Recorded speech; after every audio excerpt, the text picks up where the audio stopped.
C'est le cas du vaccin AstraZeneca, dont l'Agence européenne du médicament et la Haute Autorité de santé française ont encore réaffirmé récemment qu'il est aussi efficace contre les formes sévères que le Pfizer ou le Moderna.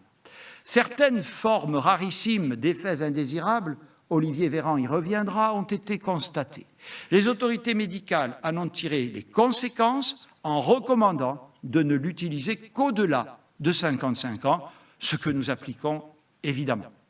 Je vous rappelle que nous comptons encore 11 millions de personnes de plus de 55 ans qui n'ont pas encore été vaccinées.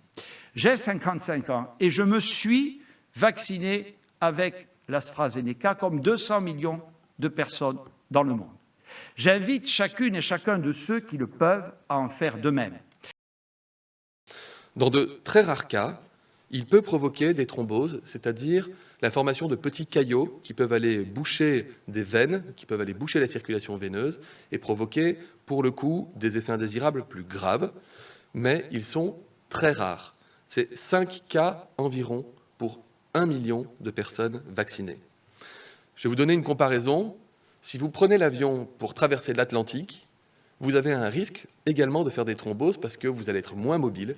Et ce risque, si vous traversez l'Atlantique en avion, il est 50 fois plus élevé que si vous vous faites vacciner par AstraZeneca. Ça permet quand même, je crois, de relativiser les choses.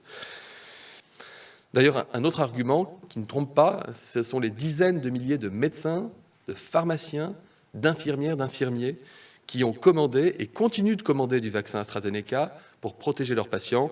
S'ils le font, par définition, c'est pour leur bien. Moi-même, puisque j'ai 56 ans, j'irai me faire vacciner avec le vaccin AstraZeneca, illustrant ainsi ce que vient de dire Olivier Véran, de façon à ce que nous puissions bien montrer que ce vaccin est sûr et qu'il fait partie de la stratégie de vaccination.